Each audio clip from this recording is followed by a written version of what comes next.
Download aplikasi Tarbiyah Sunnah di handphone Anda. Tersedia di Google Play dan App Store. Bismillahirrahmanirrahim. Assalamualaikum warahmatullahi wabarakatuh.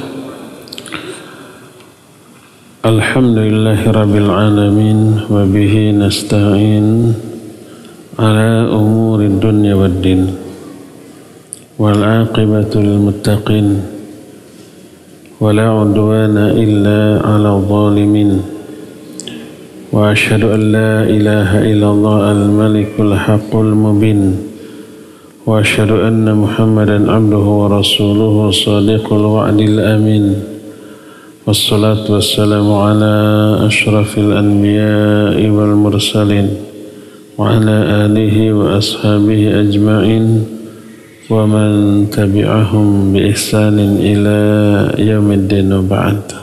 Alhamdulillah, kembali kita berjumpa. Materi sekarang atau kajian sekarang sebenarnya kajian khusus muslimah yang diselenggarakan oleh Radio Roja Cilengsi. Dulu tempatnya di sono, selama pandemi dialihkan ke Bandung. Pertemuan bulan yang lalu, setiap Kamis kedua, kita sudah membahas pentingnya menjaga keikhlasan. Sekarang kita lanjut, bagaimana caranya agar kita bisa ikhlas? Ini pertanyaan penting. Ada beberapa langkah, beberapa cara agar kita bisa ikhlas. Pertama tentu saja al-isti'anah billahi ala tahqiqihi. Pertama, minta pertolongan kepada Allah agar kita bisa ikhlas. Sebab inilah komitmen kita. Kita berkomitmen kepada Allah untuk beribadah kepadanya. Kita juga berkomitmen kepadanya untuk selalu minta pertolongan dalam melakukan ibadah kepada Allah. Komitmen itu kita ulang setiap hari 17 kali minimal di momen terbaik, yaitu momen sholat. Iyyaka na'budu wa iyyaka nasta'in. Hanya kepada Engkau ya Allah kami beribadah, dan hanya kepada Engkau kami minta pertolongan dalam melakukan ibadah tadi. Ibadah tidak bisa dilakukan tanpa pertolongan Allah, tanpa hidayah dan taufik dari Allah. Termasuk ibadah yang sangat agung, yaitu ikhlas. Gak bisa kita raih keikhlasan tanpa pertolongan dari Allah. Oleh karena itu beristi'anahlah kita kepada Allah. Minta tolonglah kita kepada Allah untuk meraih keikhlasan. Bagaimana caranya? Pertama, berlindung kepada Allah dari riya, sum'ah, ujub, takabur, introspeksi diri. Nabi alaihissalam pernah bersabda, "Ya ayuhan nas, ittaqu hadha syirka, fa innahu akhfa min dabibin namal." Wahai manusia, hati-hati kalian terhadap syirik ini. Syirik kecil berupa riya. Karena syirik kecil ini lebih samar daripada semut hitam. Faqala lahu man sya'allahu ayyaqul. Maka ada orang yang bertanya, wa kaifa nattaqihi wa huwa akhfa min dabibin naml ya Rasulullah? Bagaimana caranya kita waspada, hati-hati dari riya, padahal dia lebih samar daripada semut hitam, wahai Rasulullah? Maka beliau menjawab, qulu Allahumma inna na'udzubika min an nusyrika bika syai'an na'lamuhu wa nastaghfiruka lima la na'lamuh. Katakan oleh kalian, ini cara menghindari riya. Ya Allah, sesungguhnya kami berlindung kepada Engkau dari menyekutukan Engkau dengan sesuatu yang kami ketahui dan minta ampun kepada Engkau dari sesuatu yang kami tidak tahu. Jadi berlindunglah kepada Allah dari riya. Dan inilah yang dilakukan oleh para sahabat, oleh para ulama tabi'in, tabi'ut tabi'in dan seterusnya. Sehingga Mutarrif bin Abdullah pernah berdoa dan diajarkan ke murid-muridnya, isi doanya adalah Allahumma inni astaghfiruka mimma tubtu ilaika minh thumma untu fih wa astaghfiruka mimma ja'altuhu laka ala nafsi thumma lam ufi laka bih wa astaghfiruka mimma za'amtu anni aradtu bihi wajhaka fa khalata qalbi fihi ma qad alimta. Kata Mutarrif, ya Allah, sesungguhnya aku minta ampun kepada Engkau dari dosa-dosa yang aku sudah tobat kepadamu dari dosa itu, lalu aku kembali mengulang dosa itu. Minta ampunan. Dan aku meminta ampunan kepadamu dari sesuatu yang aku telah janjikan untuk ditunaikan tapi tidak aku tunaikan. Dan aku minta ampun kepadamu dari suatu amalan yang aku sangka aku lakukan ikhlas karena dirimu, tapi ternyata bercampur dalam hatiku sesuatu yang lain yang telah engkau ketahui. Kasus orang beramal merasa ikhlas padahal tidak ikhlas itu banyak. Oleh karena itulah maka mintalah pertolongan dengan berdoa kepadanya agar hati kita dibersihkan, agar hati kita dimantapkan di atas ketaatan kepada Allah, agar hati kita tidak digelincirkan kembali kepada kesesatan.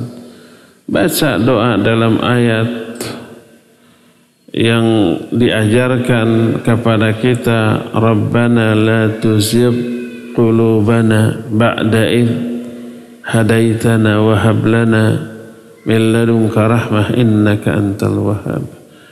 Baca doa Allahumma ya muqallibal qulub tsabbit qalbi ala dinik. Allahumma ya musarrifal qulub sarrif qalbi ala ta'atik. Baca doa Allahumma ati nafsi taqwaha wa zakkiha anta khairu man zakkaha anta waliyuha wa maulaha. Baca doa Allahumma inni as'aluka fi'lal khairat. Ya Allah, aku minta kepadamu hidayah untuk bisa melakukan perbuatan baik, termasuk ikhlas. Wa tarkal munkarat, meninggalkan yang mungkar, termasuk riya dan sejenisnya.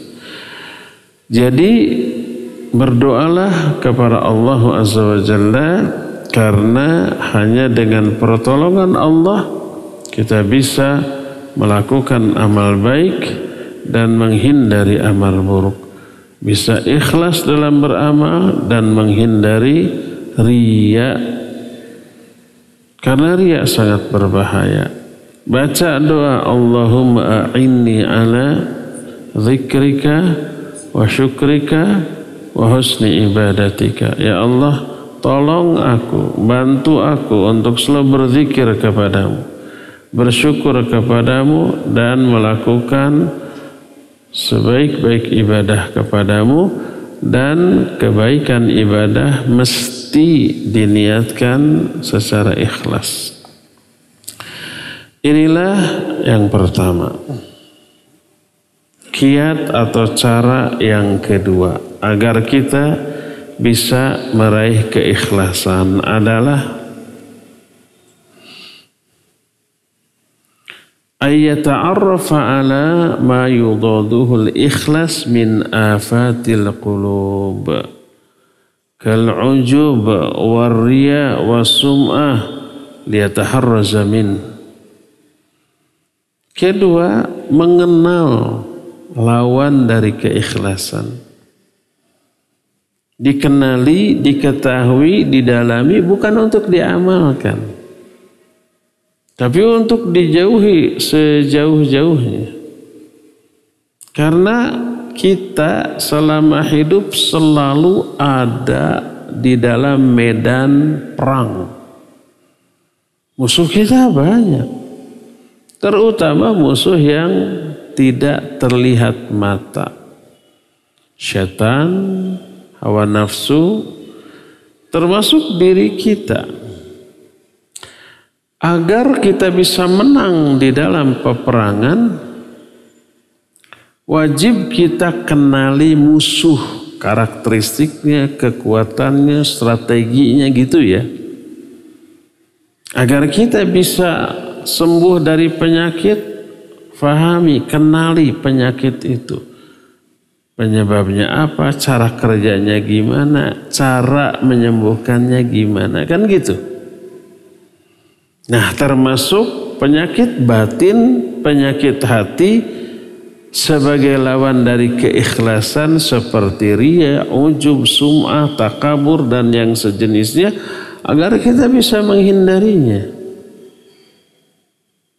Hudzaifah al-Yamani menyatakan orang-orang selalu bertanya kepada Rasul SAW tentang kebaikan. Kalau aku selalu bertanya tentang keburukan, bukan untuk diamalkan tapi untuk bisa dihindari. Siapa yang tidak mengenal keburukan, dia bisa terjerumus ke dalamnya. Jadi kenali riya, kenali sum'ah, kenali ujub, kenali takabur, kenali yang sejenisnya, bukan untuk diamalkan tapi untuk dihindari. Seperti yang dijelaskan dalam salah satu hadis yang diterima dari Mahmud bin Labid radhiyallahu an. Dia berkata, kharaja Rasul sallallahu alaihi wa alihi wasallam faqal, ya ayuhan nas, iyyakum wasyirkas sarair. Suatu saat Rasul sallallahu alaihi wasallam keluar menemui para sahabat. Lalu berkata, wahai manusia, jauhi oleh kalian syirik yang syirik yang samar, syirik yang tersembunyi. Kalau para sahabat bertanya, ya Rasulullah, wa masyirkus sarair? Wahai Rasulullah, apa sih syirik yang samar, yang tersembunyi itu? Berkata Rasul sallallahu alaihi wasallam, yaqumur rajulu fayusalli fayuzayyinu salatahu jahidan lima yara min nadharin nasi ilaih fadzalika syirkus sarair. Syirik yang tersembunyi itu adalah seseorang berdiri sholat, dia membaguskan sholatnya dengan sungguh-sungguh karena mengetahui orang-orang melihat kepada sholatnya. Tadinya mah biasa-biasa saja, tapi begitu tahu ada orang yang sedang mengawasi sholatnya, dia perbagus sholatnya. Itulah syirik sarair atau yang tersembunyi. Masalah ini bukan masalah yang sepele. Karena apa? menghancurkan amal kita, menghancurkan, membinasakan nasib kita di akhirat terutama. Sampai para ulama menyatakan wa kam min muta'abbidin yata'abbadu li ghairillah wa huwa yadhunnu annahu lillah. Betapa banyaknya orang yang beribadah kepada Allah tidak ikhlas bukan karena Allah, tapi dia meyakini ikhlas karena Allah. Kenapa? Li'anna al-yasira minar riya syirkun wa syirku akhfa min dabibin nama. Karena riya sekalipun sedikit ini syirik, dan syirik lebih samar, lebih tersembunyi daripada semut hitam. Malah di hadis lain seperti semut hitam yang merayap di atas batu hitam di malam hari yang gelap gulita.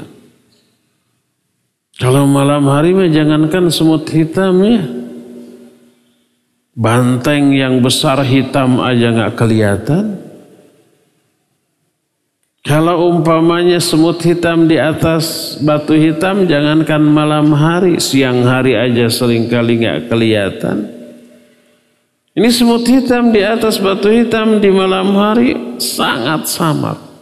Orang tidak melihat, tidak mengetahui, tidak menyadari. Ini yang terjadi pada keikhlasan. Banyak orang yang nyangka ibadahnya ikhlas, apapun ibadahnya, sholat, saum, dakwah, ngaji, merasa ikhlas. Padahal hakikatnya tidak ikhlas. Berkata Rasulullah SAW ketika menjelaskan bahaya riya, bahaya ketidakikhlasan. Kata beliau, inna akhwafa ma akhafu alaikum asyirkul asghar.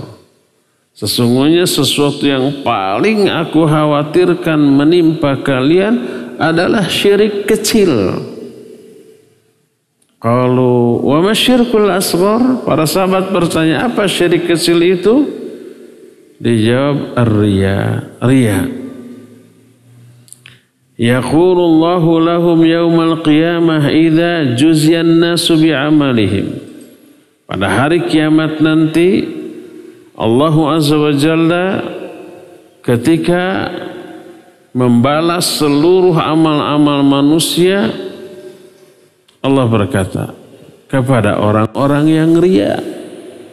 Orang yang riya ketika di dunia beramal ya, tapi beramalnya untuk manusia, ingin dipuji. Tapi di akhirat minta pahala balasan dari Allah. Apa kata Allah? Idhabu ilal ladzina kuntum tura'una fid dunya fanzuru hal tajiduna indahum jaza. Pergilah kamu ke orang-orang yang kamu waktu berbuat itu di dunia ingin pujian mereka. Pergi ke sana minta balasan ke mereka. Apakah kamu menemukan balasan di sisi mereka? Oleh karena itu, maka orang itu mengalami penyesalan yang luar biasa. Dan sesuatu yang kita maklumi, amal yang disebut syirik sekecil apapun, amal yang kadar syiriknya tersebut, dosanya lebih besar daripada dosa besar, dosa maksiat. Jangan tertipu dengan istilah syirik kecil, kecil. Syirik yang kecil, tapi dosanya besar. Berkata Ibnu Rajab Al-Hambali rahimahullahu ta'ala, yang beliau terangkan dalam sebuah kitab At-Takhwifu minan nar. Takhwif itu hal yang menakut-nakuti dari api neraka.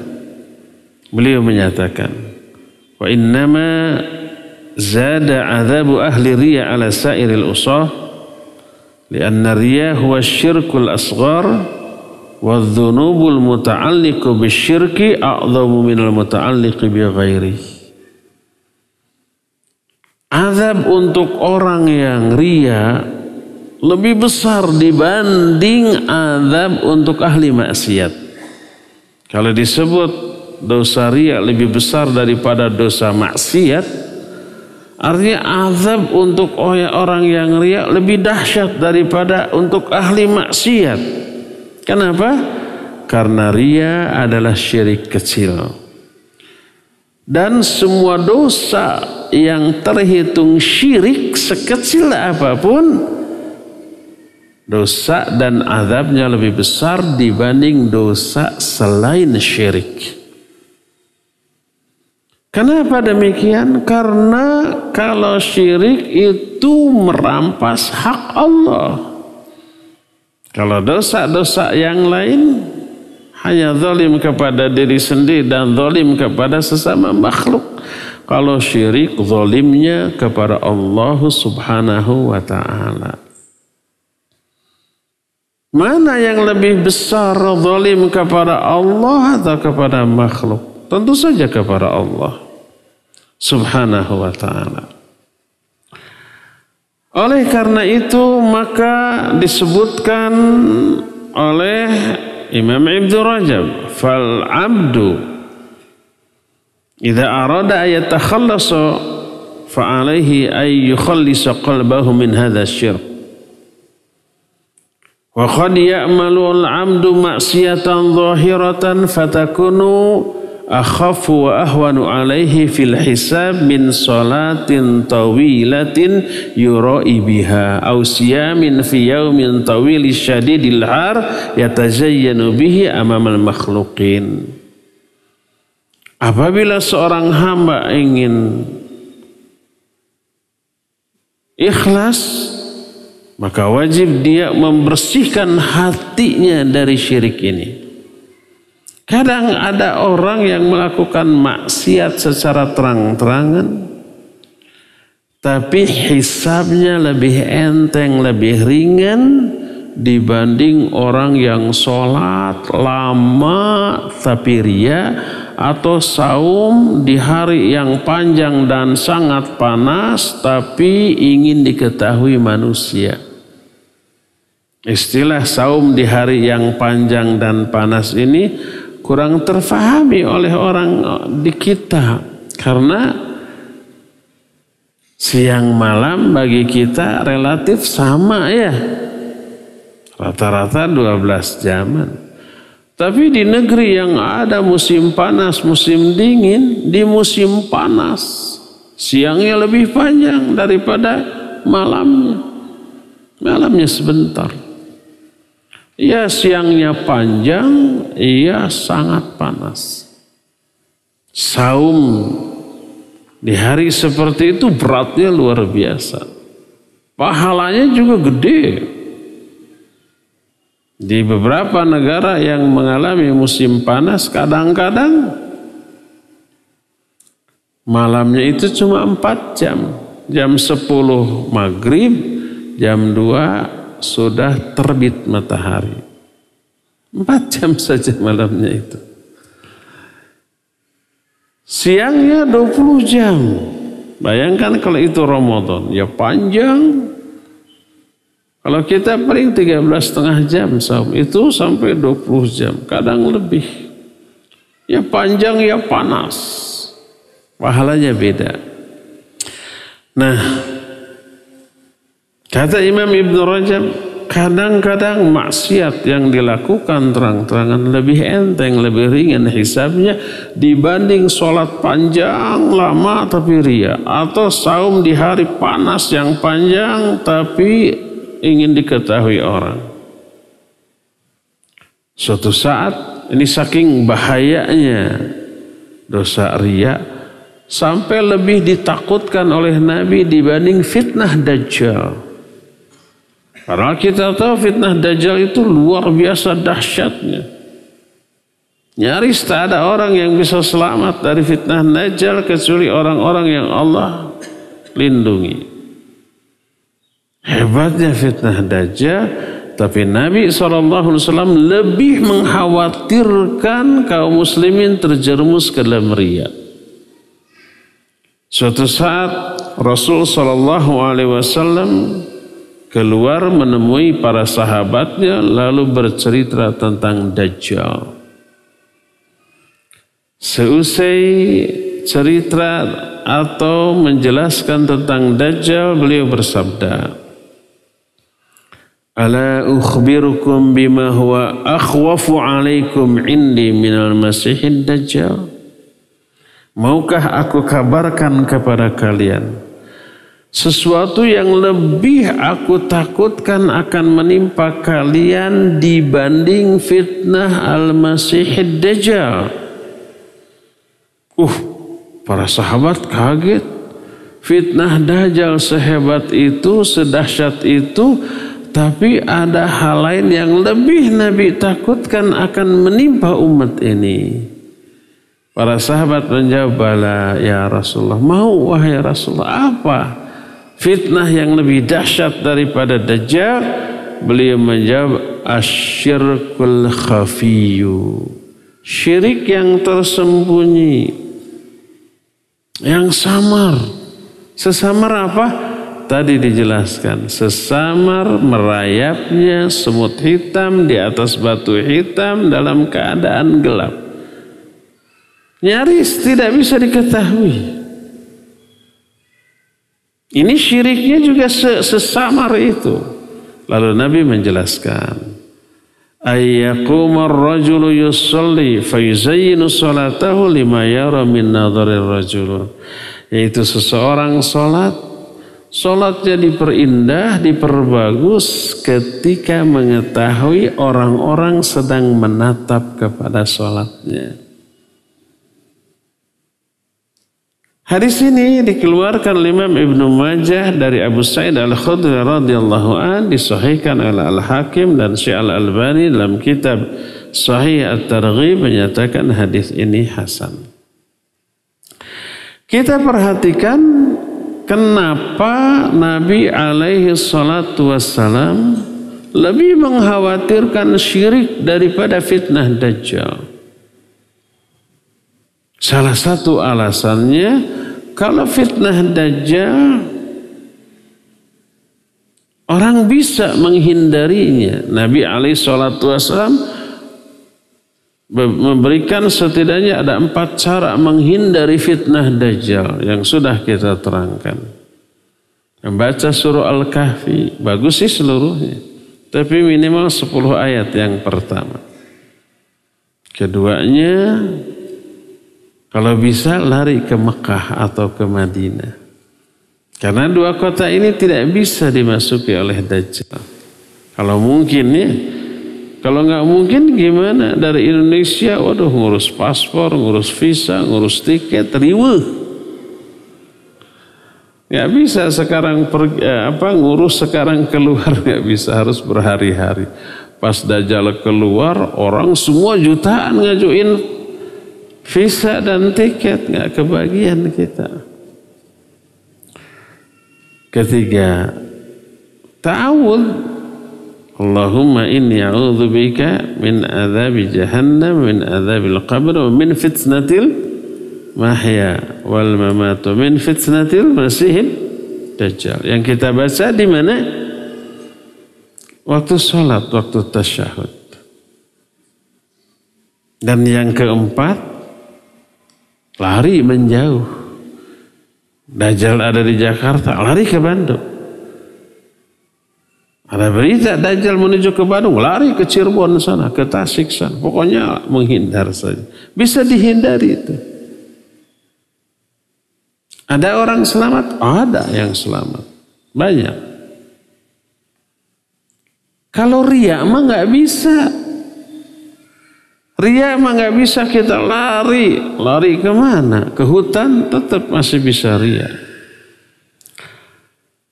Oleh karena itu lebih berbahaya karena sangat mudah terkena dengan riya siapapun. Apakah termasuk orang soleh, orang yang berilmu, para ulama? Iya. Bahkan orang-orang yang di atas rata-rata kemampuan dan perannya itu lebih beresiko, mudah terkena riya. Siapa sih orang-orang yang di atas rata-rata baik kemampuannya ataupun kiprahnya? Pertama ulama, ustaz. Kedua mujahid, ya enggak? Ya, semua orang bisa menjadi dua orang ini. Ketiga hartawan tapi dermawan. Dia kaya raya, pelit aja orang banyak hormat, ya enggak? Minimal di hadapannya. Apalagi ini kaya raya dan dermawan. Pasti dicintai, disukai. Tiga-tiganya ini rentan terkena riya. Sampai hadis Nabi SAW khusus bicara tentang itu. Inna awalan nas yuqda yaumal qiyamah thalatha. Orang yang pertama kali dihisab pada hari kiamat 3 golongan manusia. Mujahid, ulama, dan hartawan yang dermawan. Dipanggil. Ternyata mereka semua melakukan itu dengan riya. Blur. Semuanya dilempar ke api neraka. Bukan karena amalnya bagus. Jihad, belajar ilmu, mengajarkan ilmu, infak dan sedekah, amalnya bagus. Mereka masuk ke neraka bukan karena amal, tapi karena apa? Riya dalam beramal, niat yang salah. Walaupun manfaat ke umat, jihadnya mujahid manfaat bagi umat, ya. Infak sedekah yang di-share, dibagi oleh hartawan manfaat, iya. Ilmunya para ulama manfaat, iya. Dan ini pernah diterangkan oleh Nabi SAW dalam hadis sahih riwayat Bukhari dan Muslim, innallaha la yu'ayyidu hadzal dina bi rajulin fajir. Allah akan menguatkan agama ini dengan orang yang durhaka. Orang durhaka menyebabkan agama ini terkuatkan. Kok bisa? Siapa orang durhaka ini? Orang durhaka yang dimaksud dalam hadis ini bukan tukang mabok, tukang judi, tukang zina, rampok, bukan. Tapi ulama, ustaz, kiai, dai, mubaligh. Kok bisa mereka orang durhaka? Ya, kalau niat ketika dakwahnya, ketika membela Islamnya, ketika ngajar orangnya riya atau niatnya dunia. Siapa orang yang riya dalam beramal, dia durhaka. Siapa orang yang tidak ikhlas dalam beramal, dia fajir, dia durhaka. Siapa orang yang meniatkan amalan baiknya untuk meraih dunia, dia durhaka.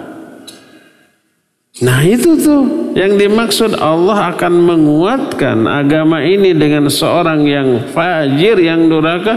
Maksudnya orang yang menyebarkan agama secara benar tapi dengan niat yang tidak ikhlas. Durhaka dia ketika itu. Jangankan dakwah, sholat aja yang agung tapi riya ke neraka, ya enggak? Fawailul lil musallin. Celaka orang yang sholat. Salah satu penyebabnya alladzina hum yura'un, orang yang riya. Durhaka dia. Bukan karena sholatnya, tapi karena riyanya di dalam sholat. Bukan mencela sholatnya. Sholatnya mungkin bagus, khusyuk, sesuai sunnah. Tapi dicela karena riyanya, bukan karena sholatnya. Jadi ternyata kata Nabi SAW, orang berdiri sholat diperbagus karena menyadari sholatnya dilihat orang, syirik. Karena itulah maka Nabi SAW lebih mengkhawatirkan syirik kecil daripada fitnah Dajjal. Fitnah Dajjal sudah dahsyatnya luar biasa, tapi ini lebih dikhawatirkan oleh Nabi SAW. Wa aidan, kata Imam Ibn Rajab, ada alasan lain. Kenapa ini lebih dikhawatirkan? Li'anna an-nufus qad ushribat hubbal mahmadah fayas'ubu tahsiluha min dhalik fahuwa amrun yakadu yakunu laziman laha kaminan fiha kumunun nar fiz zunad. Lagi pula jiwa ini rata-rata itu menyenangi pujian. Setiap orang suka, senang dipuji, itu begitu. Tapi ada tapinya, sulit untuk meraih pujian. Karena untuk memperoleh pujian itu harus punya prestasi, ya enggak? Yang menyebabkan layak dipuji. Kalau orang itu nggak punya kiprah, bodoh, segala macam, nggak akan ada orang yang memuji. Meraih pujian itu sulit. Dan rata-rata pujian diberikan orang terhadap sebuah prestasi yang membanggakan. Karena itulah maka ketika orang dipuji rata-rata senang. Pertama karena mencari pujian itu sulit. Yang keduanya pujian adalah apresiasi. Apresiasi terhadap sebuah prestasi yang sudah kita lakukan. Nah, ini sesuatu yang nyaris dimiliki oleh setiap orang dan tersembunyi di dalam hati seperti tersembunyinya api di dalam sekam. Tahu kan sekam? Nyaris kita tidak pernah melihat sekam di zaman sekarang. Bahasa Sunda nama huut. Apa huut, apa sekam itu? Yaitu kulit padi yang sudah halus. Kalau padi mau jadi beras diapain? Digiling ya, di mesin penggilingan. Namanya heller. Jadi aja beras. Berasnya keluar dari satu jalan, terus si gabahnya yang sudah hancur menjadi sekam keluar dari arah lain, terpisahkan. Itu sekam. Sekam ini kalau dibakar nyala, bertahan lama, lalu terkubur oleh sekam. Tidak terlihat ada api. Padahal di bawahnya masih menyala. Begitu dikoerkan, begitu disingkapkan, kelihatan apinya menyala.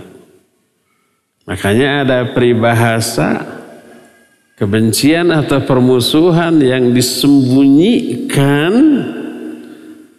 di hadapan orang diistilahkan dengan seperti apa? Api dalam sekam. Tidak kelihatan. Tapi ada trigger aja, ada pemicu saja. Langsung. Api dalam sekam nggak kelihatan. Begitu diapakan tadi?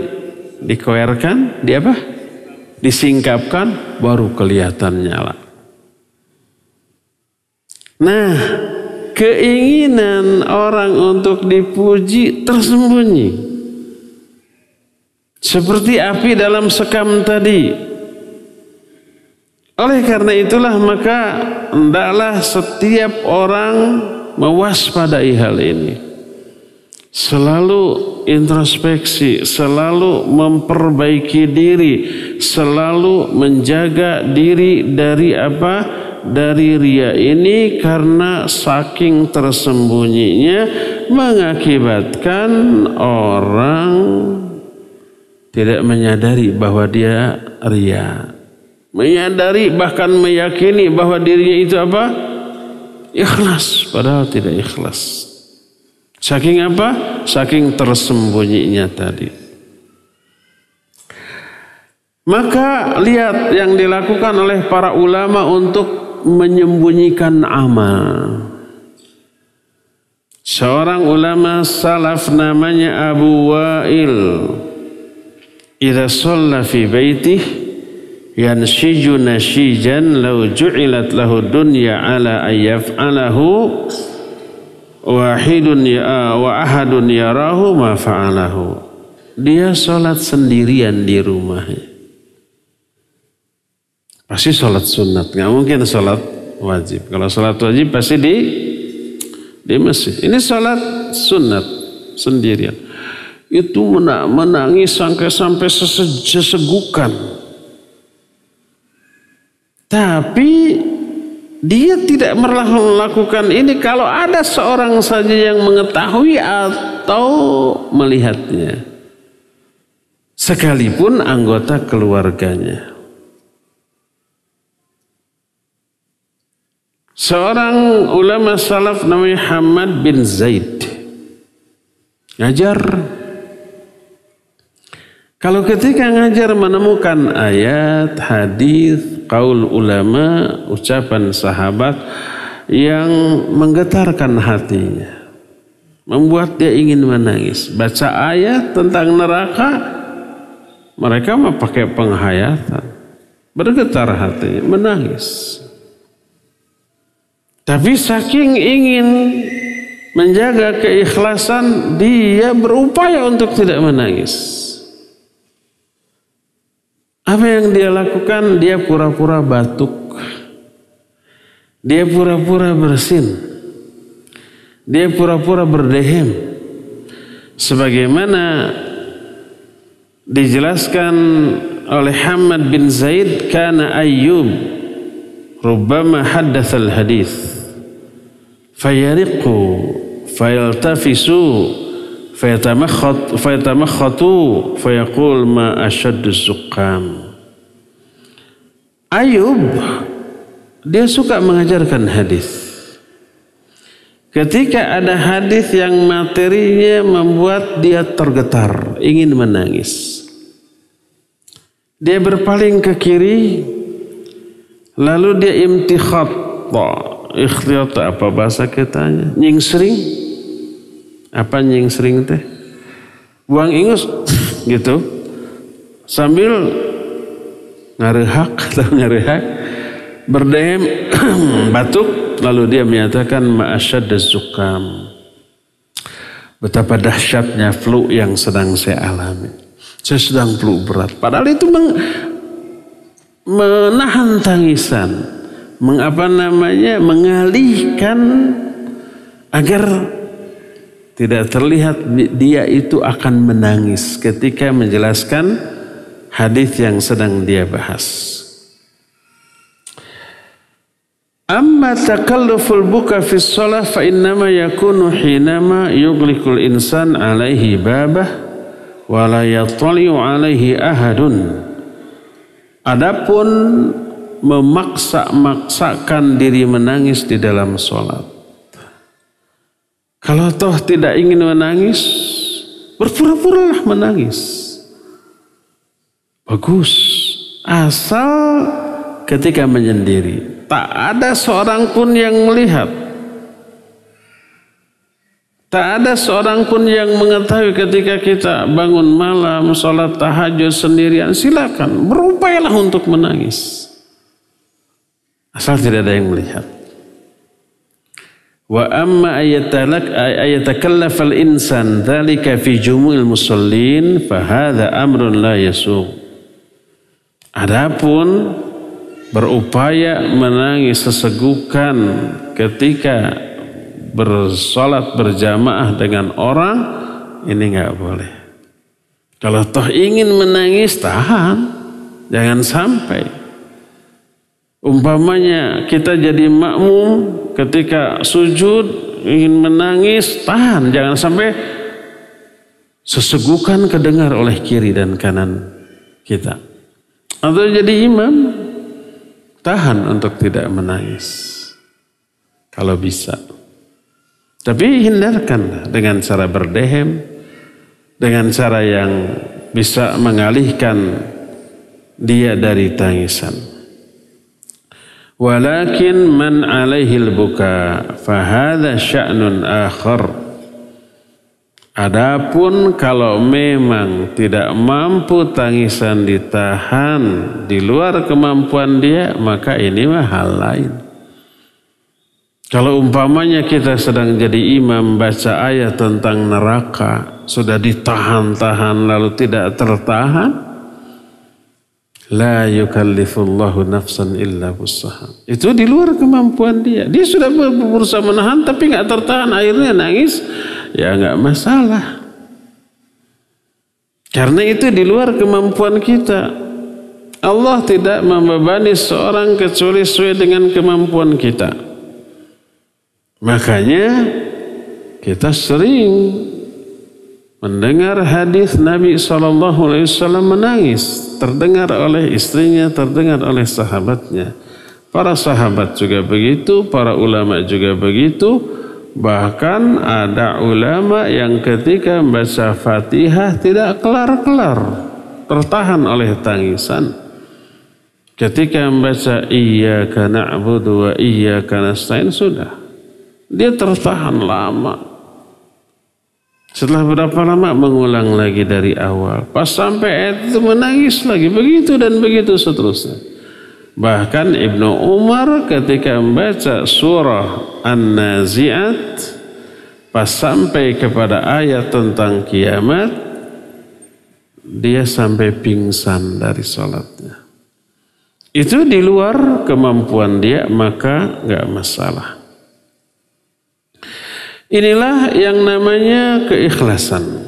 Berkata Imam Ibnu Qayyim rahimahullahu ta'ala, fal khalis ayyakuna lillah was-shawab ayyakuna ala sunnah.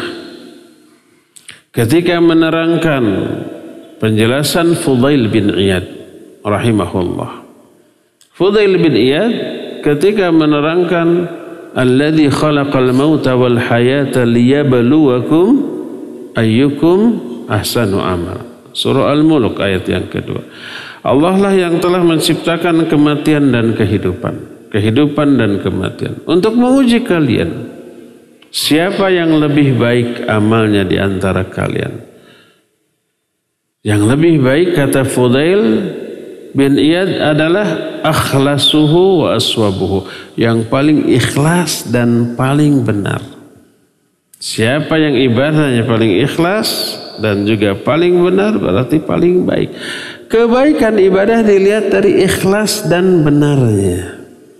Bukan dilihat dari lamanya, beratnya, bukan. Ikhlas dan benar. Apa ikhlas? Kata Imam Ibnu Qayyim, fal khalis ayyakuna lillah. Orang yang ikhlas adalah orang yang meniatkan ibadahnya karena Allah. Was-shawab ayyakuna ala sunnah. Sedangkan benar kalau ibadahnya itu sesuai sunnah. Inilah yang Allah firmankan dalam surah Al-Kahfi ayat terakhir. Al-Kahfi ayat 110 Allah menyatakan, "Faman kana yarju liqa'a rabbih falyamal 'amalan shalihan wa la yusyrik bi'ibadati rabbih ahada." Siapa orang yang mengharapkan pertemuan dengan Allah? Rata-rata orang tidak berharap berjumpa dengan Allah. Karena apa? Karena takut azabnya, karena dosa-dosanya mungkin terlalu banyak. Bertemu dengan Allah binasa, terazab. Makanya nggak berharap berjumpa dengan Allah. Seperti maling nggak berharap ketemu polisi. Seperti koruptor nggak berharap ketemu KPK. Seperti polisi jahat nggak berharap ketemu Propam. Kalau Propamnya yang jahat gimana? Dia nggak berharap ketemu siapa ya. Jadi siapa kalau begitu yang pertemuan dengan Allah itu sangat diharapkan? Siapa? Orang yang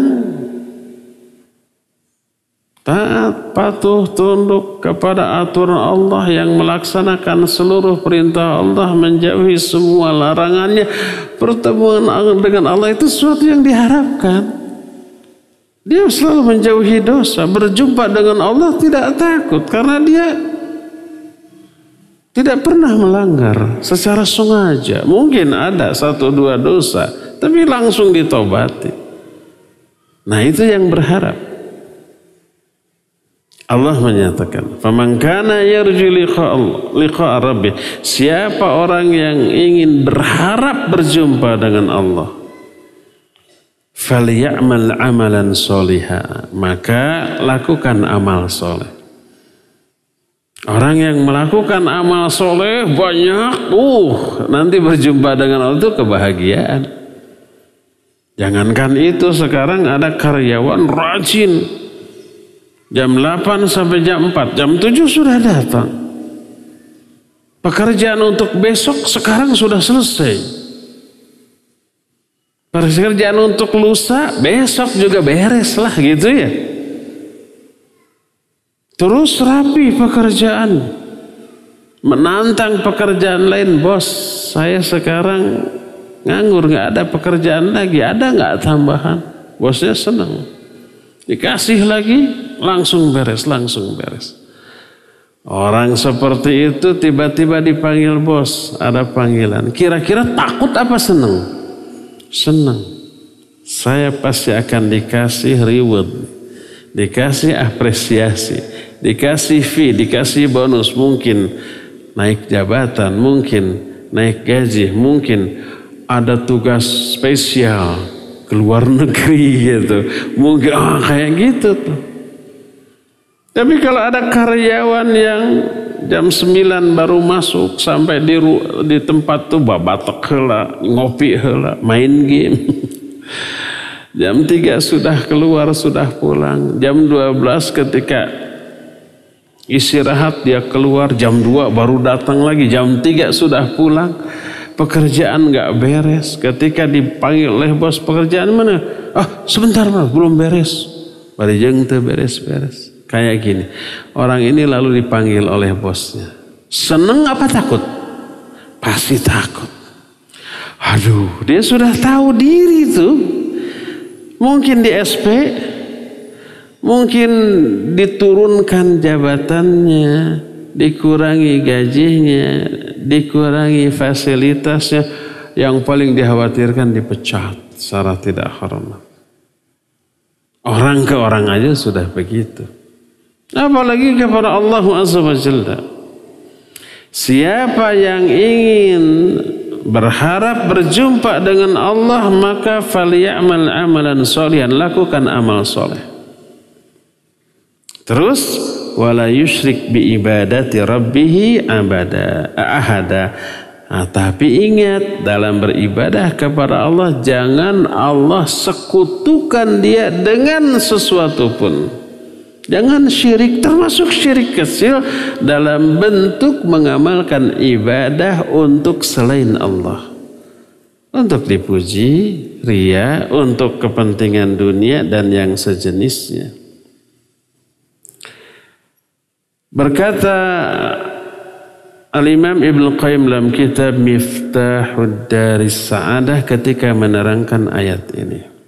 Kata beliau, فهذا هو العمل المقبول الذي يقبل الله من الأعمال سواه وهو أن يكون موافقا لسنة رسول الله صلى الله عليه وسلم مرادا به وجه الله ولا يتمكن العامل من الإتيان بعمل يجمع هذين الوصفين إلا بالعلم فإنه إن لم يعلم ما جاء به الرسول لم يمكنه قصده وإن لم يعرف معبوده لم يمكنه إرادته وحده فلولا العلم لما كان عمله مقبولا فالعلم هو الدليل إلى الإخلاص وهو الدليل على المتابعة. Kata Imam Ibnu Qayyim, inilah amal yang diterima, yang Allah tidak akan menerima amal lain yang tidak seperti itu, yaitu amalan yang sesuai dengan sunnah dan diniatkan untuk meraih wajah Allah. Tapi seseorang yang beramal tidak mungkin mengamalkan dengan memenuhi dua sifat ini kecuali dengan ilmu. Karena orang yang tidak mengetahui apa yang diajarkan oleh Rasul sallallahu alaihi wasallam, maka tidak mungkin orang itu benar niatnya, dan tidak mungkin orang itu benar ibadahnya, dan siapa yang tidak mengenal Rabbnya maka tidak mungkin dia benar niatnya. Seandainya bukan karena ilmu, amalan tidak akan diterima. Maka ilmu menjadi dalil tentang ikhlas dan dalil tentang mutaba'ah. Ilmu syarat untuk bisa ikhlas, syarat untuk bisa mutaba'ah. Kalau nggak ada ilmu, sulit untuk ikhlas. Yang berilmu aja susah ikhlas. Kalau nggak ada ilmu, sulit untuk di atas sunnah. Bagaimana mungkin bisa di atas sunnah kalau sunnah itu sendiri tidak dia ketahui? Jadi inilah yang kedua. Yang pertama minta pertolongan kepada Allah. Yang keduanya kenali bahaya riya. Kenali madarat ketidakikhlasan agar kita takut, agar kita khawatir, agar kita berusaha menjauhi riya dan antek-anteknya sehingga didapatilah keikhlasan. Ketiga, cara ketiga. Kita akan bahas bulan depan. Sekarang sudah habis waktunya dan kita masih punya sisa waktu untuk bertanya jawab. Dipersilakan kepada hadirin untuk mengajukan pertanyaan baik dengan tulisan atau ya tulisan sajalah. Dari Roja ada atau enggak? Kita langsung ya. Pertanyaan pertama.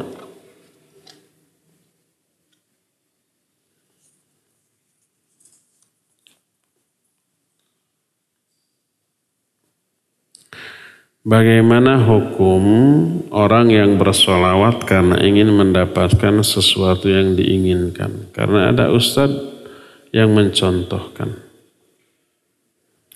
Solawat ibadah yang agung. Yang Allah perintahkan. Innallaha wa malaikatahu yusalluna 'alan nabi. Ya ayyuhalladzina amanu sallu 'alaihi wa sallimu taslima. Hai orang-orang yang beriman.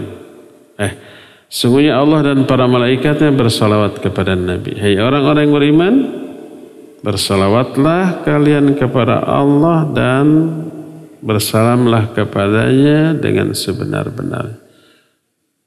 Karena diperintahkan oleh Allah, bahkan Allah para malaikat juga bersalawat, maka salawat adalah amalan yang agung. Kalau amalan agung, niatkan untuk sesuatu yang agung. Raih tuh ridho Allah, raih apa-apa yang ada di sisi Allah itu. Kalau sesuatu yang agung dipakai alat untuk meraih dunia, kebangetan. Imam Ibnul Jauzi rahimahullah mengumpamakan orang yang melakukan ibadah dengan niat dunia seperti orang yang memiliki sendok terbuat dari emas dan berlian. Dipakai nyiduk kotoran manusia. Betapa mahalnya sendok, betapa hinanya apa yang diambil oleh sendok itu. Ibadah, ibarat sendok tadi itu, agung, termasuk sholawat. Dunia hina. Oleh Rasul SAW, dunia diibaratkan kotoran manusia. Di riwayat lain diibaratkan bangkai binatang. Betapa mulianya sendok, betapa hinanya apa yang diambil oleh sendok itu. Seperti itulah kalau sholat diniatkan untuk dunia. Kita umpamanya ingin mobil, sholat. Diniatkan sholat itu agar Allah memudahkan kita membeli mobil. Atau saum, atau sholawat. Kalau mau umpamanya mobil sedan, ambil mobil-mobilan sedan disolawatin. 10 kali, 100 kali gitu. Nanti dapat mobil. Hina itu. Allah menyatakan dalam Al-Quran, "Man kana yuridul hayata dunya wa zinataha, nuwafi ilaihim a'malahum fiha wa hum fiha la yubkhasun, ulaika alladhina laysa lahum fil akhirah illa an-nar, wa habita ma sana'u fiha wa batilu ma kanu ya'malun." Siapa orang yang menginginkan kehidupan dunia dan kemewahannya, jadi dia melakukan amal apapun untuk meraih dunia, Allah beri. Sedikit pun tidak dirugikan. Tapi mereka lah orang-orang yang tidak memperoleh apa-apa kecuali neraka. Wa batilu ma wa habitu ma wa habita ma sana'u fiha.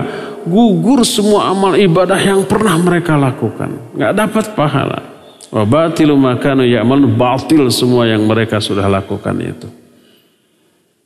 Jadi jangan jadikan ibadah yang agung ini untuk meraih sesuatu yang hina dari kehidupan dunia. Jangan.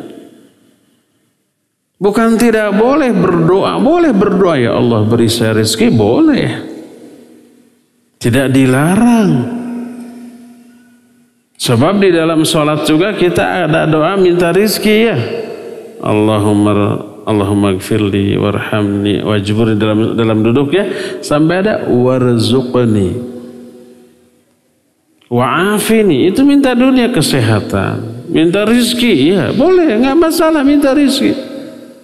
Ya Allah saya dililit hutang, mudahkan saya untuk melunasinya, boleh.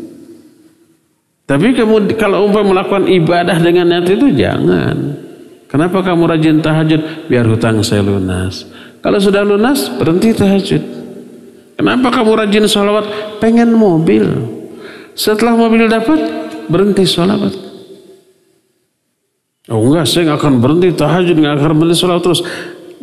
Walaupun demikian, jangan niatkan tahajud, saum, sholawat untuk dunia. Ya.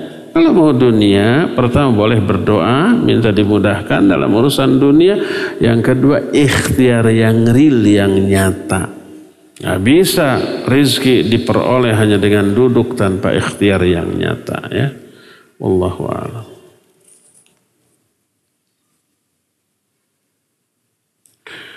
Ustaz, sudah 2 kali anak-anak yang berusia 2 tahun ketika malam nangis.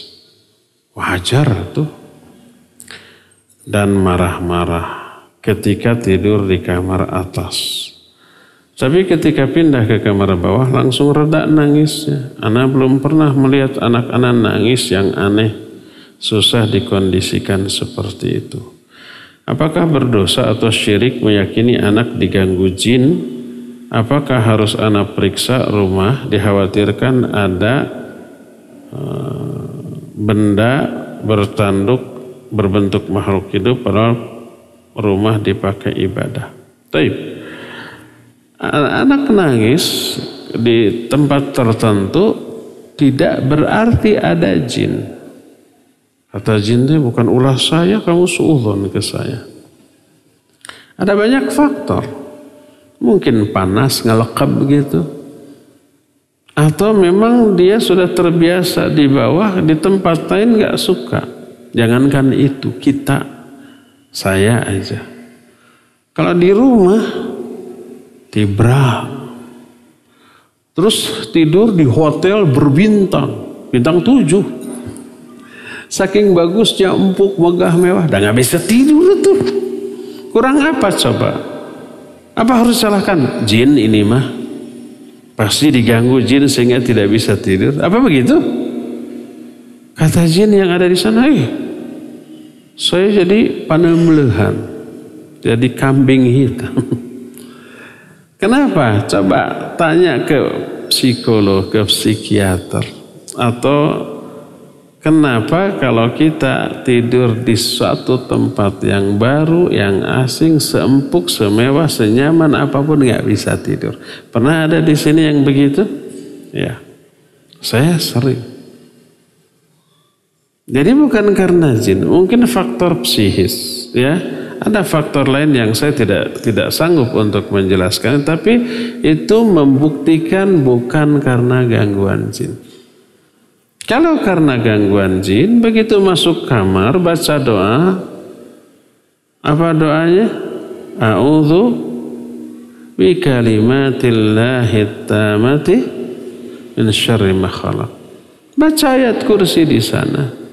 Sebelum tidur baca doa, baca beberapa ayat, insya Allah nggak akan diganggu oleh setan dari kalangan bangsa jin, tibra dimanapun. Tapi ada faktor lain di luar itu yang menyebabkan seseorang tidak betah, walaupun empuk, enak, mewah seperti di hotel.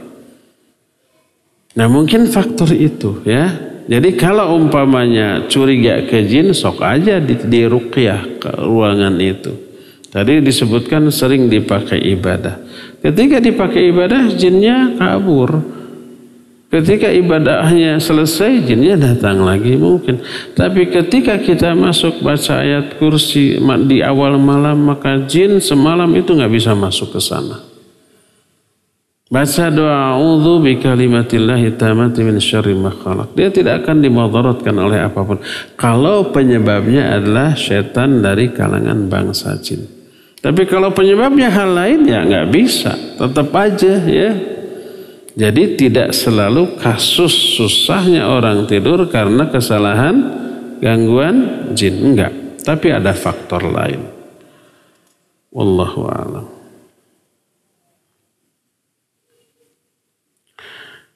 Bagaimana hukumnya orang yang menutup aurat atau berhijab tapi tidak sesuai dengan perintah Allah dalam surat An-Nur 31, Al-Ahzab 59? Apakah termasuk dengan tidak patuh atau ingkar dengan perintah Allah? Menutup hijab tapi tidak sesuai dengan perintah Allah. Maksudnya tidak sesuai cara menutup auratnya gitu, mencetak atau transparan atau hijabnya sempurna tapi kelakuan di luar atau kelakuannya nyebelin gitu. Yang mana yang dimaksud? Ulangi. Bagaimana dengan orang yang menutup aurat dan berhijab tapi tidak sesuai dengan perintah Allah dan sunnah Rasul?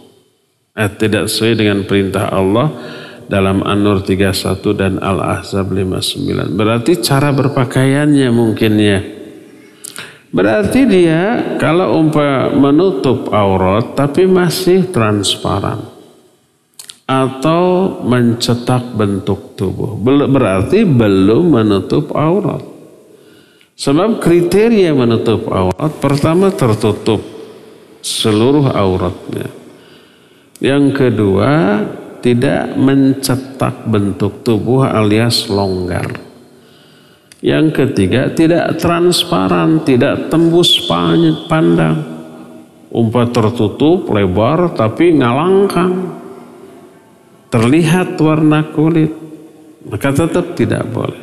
Yang keempatnya tidak dihias. Wala yubdina zinatahunna illa ma dhahara minha. Janganlah para wanita menampakkan perhiasan kecuali yang memang biasa nampak, tidak bisa disembunyikan.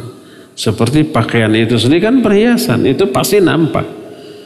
Nah sekarang akhwat agar terlihat lebih bagus, pakai beberapa aksesoris di kerudungnya, di jilbabnya. Pakai, saya suka salah nyebut, bordir apa bordil? Pakai bordil ya, R apa L? R. Kalau rumah bordil, itu mah buruknya. Bordir, pakai hiasan, pakai aksesoris. Yang paling parah aksesorisnya Snoopy, Scooby-Doo, binatang najis. Ya binatang, ya najis, ya hiasan. Itu yang terlarang. Wala yubdina zinatahun illa ma dhahara minha. Aksesoris hiasan itu bisa disembunyikan? Bisa, sembunyikan. Atau model cara berkerudung sehingga tampak lebih cantik. Kebanyakan akhwat yang tadinya menutup aurat lalu hijrah jadi menutup aurat bukan memperdalam agama atau tata cara menutup auratnya, tapi memperdalam model cara berkerudung yang lebih menarik dalam pandangan laki, kan gitu kebanyakan. Nggak boleh. Oleh karena itu orang tadi, akhwat tadi, kalau memang tidak memenuhi kriteria tadi, belum mengamalkan An-Nur 31 atau Al-Ahzab 59, ya, masih dianggap belum menutup aurat walaupun seluruhnya tertutup tapi mencetak bentuk tubuh. Bagaimana caranya agar saya bisa melupakan perasaan kecewa terhadap ibu saya yang selama saya remaja sering mengucapkan kata-kata menyakitkan dan bahkan beberapa kata-kata buruk menjadi kenyataan. Karena hingga saat ini masih menjadi ganjalan meski saya sangat menyayangi ibu saya. Taib, barakallahu fiik. Saya nggak tahu apa ibunya masih ada atau sudah tidak ada. Setiap orang pasti punya salah, siapapun. Kalau kesalahan semua orang selalu kita ingat, selamanya kita akan memiliki rasa benci dan kecewa kepada semua orang. Akhirnya kita tersiksa oleh perasaan kita sendiri, terbayang-bayang terus.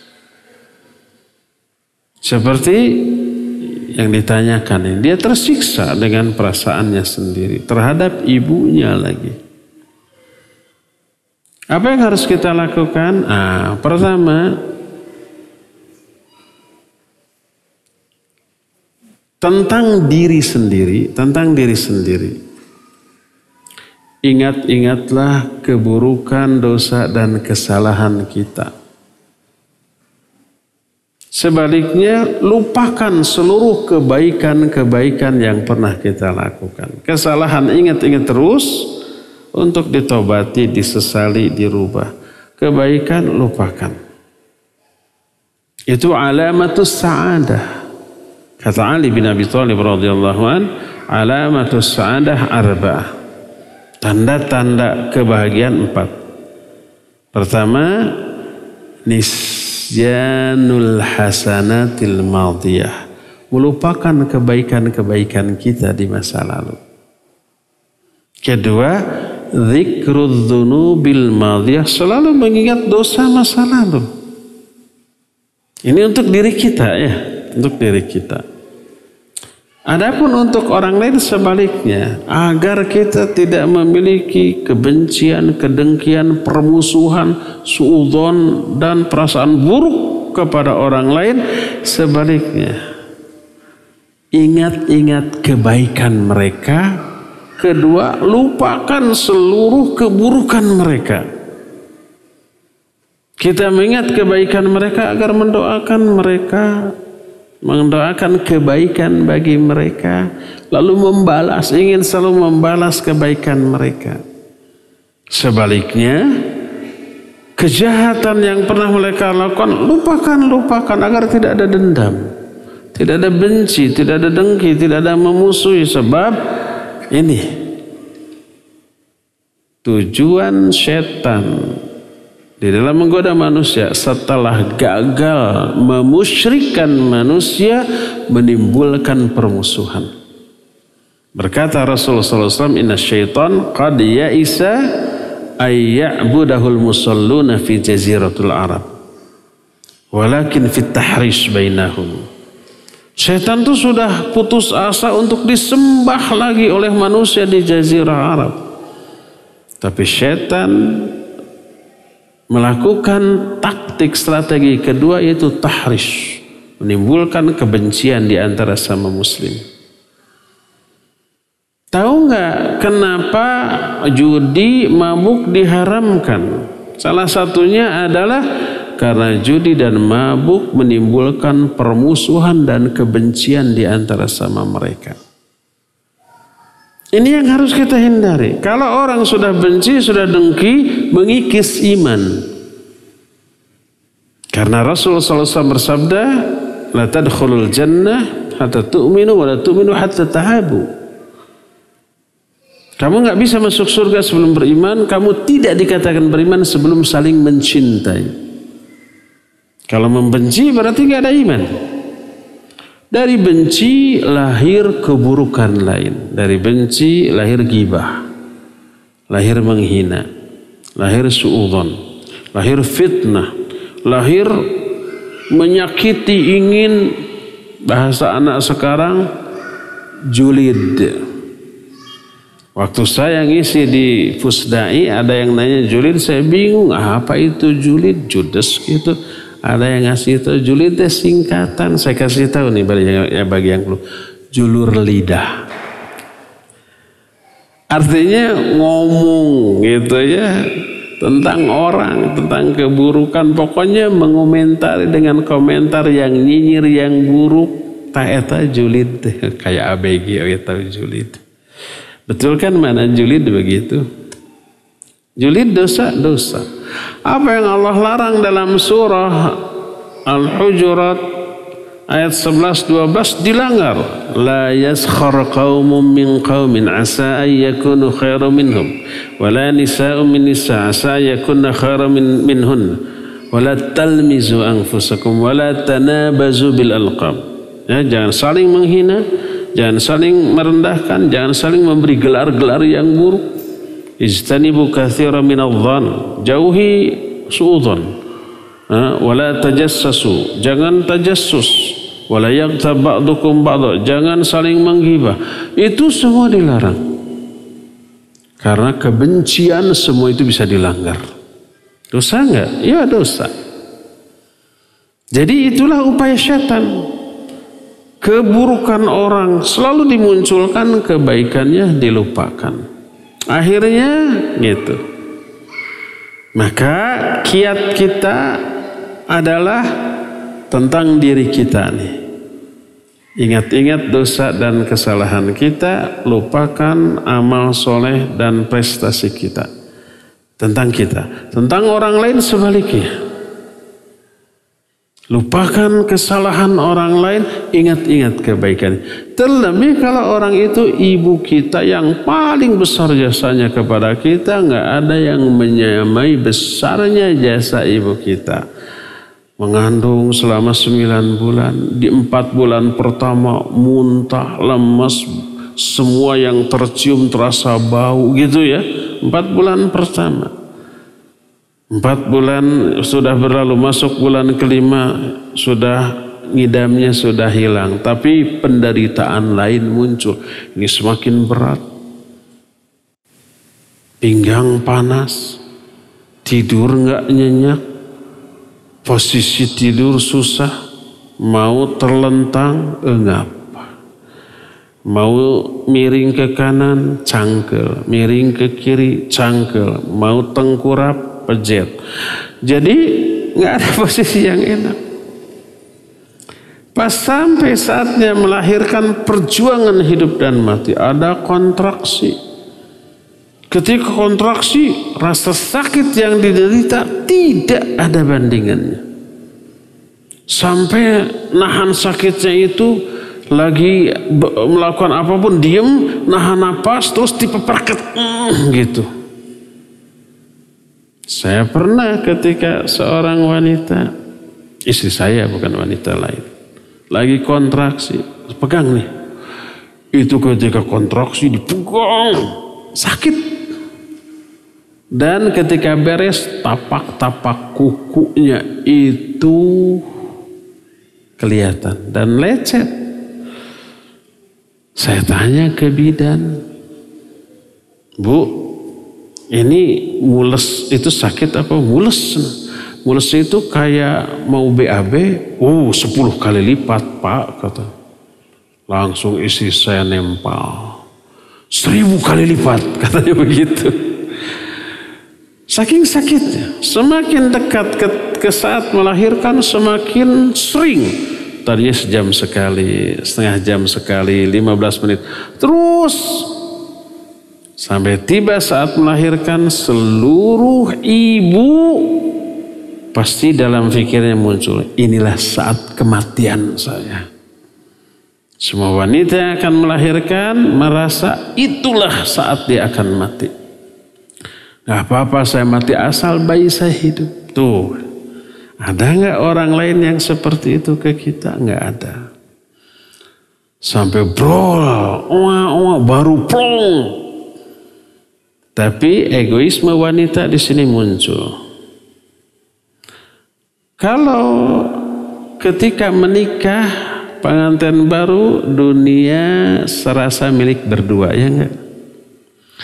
Tapi seorang wanita begitu melahirkan, plong, dunia serasa milik sendiri. Suaminya dilupakan. Egois apa tidak? Nanti sariri itu. Beres melahirkan, masih nyengir tuh, ya. Masa-masa apa namanya,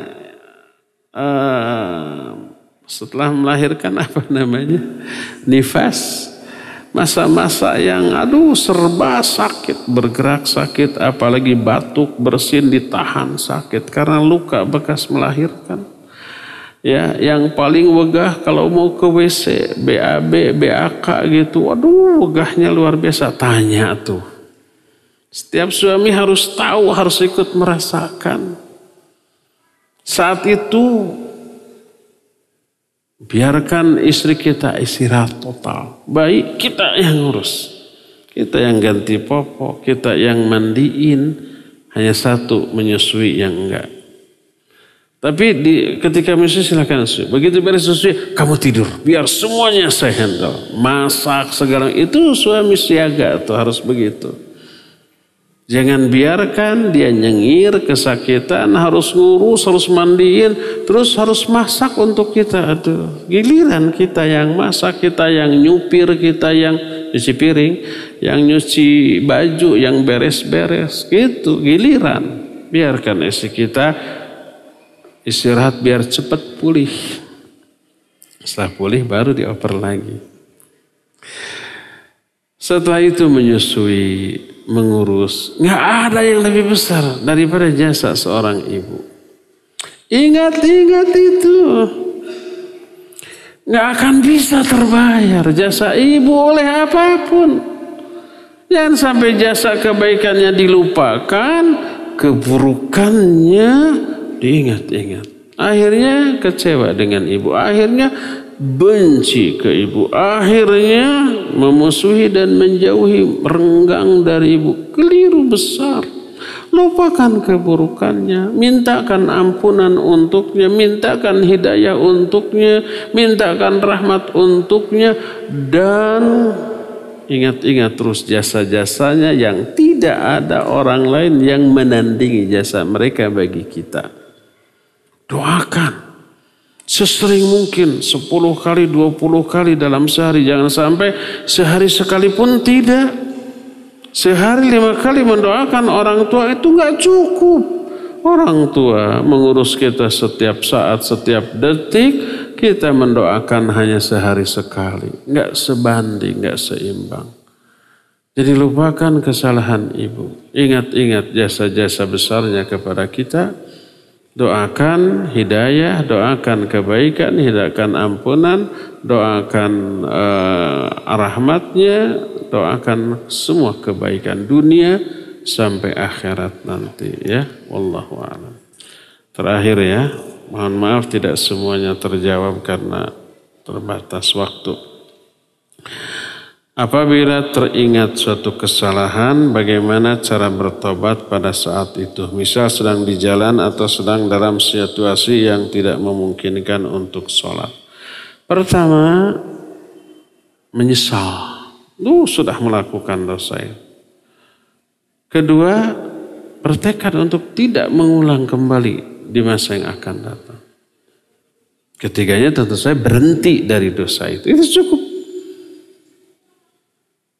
Itu kalau dosanya berkaitan dengan hak Allah semata-mata. Kalau ada hak orang lain yang terampas dengan dosa itu, kembalikan hak itu.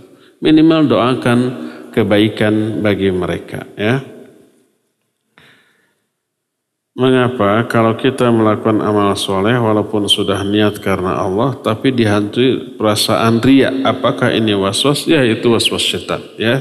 Kembalikan niat lillahi ta'ala. Dalam Al-Baqarah 143 Allah berfirman tentang kesaksian umat pertengahan. Siapa itu umat pertengahan dan apa makna yang terkandung ayat itu? Umat pertengahan adalah kita. Wa kadzalika ja'alnakum ummatan wasata litakunu syuhada'a 'alan nas wa yakuna ar-rasulu 'alaikum syahida. Kata Allah, demikianlah kami telah menjadikan kalian, hai umat Islam, sebagai umat pertengahan. Untuk apa? Untuk menjadi saksi atas manusia. Dan Rasul menjadi saksi atas kamu.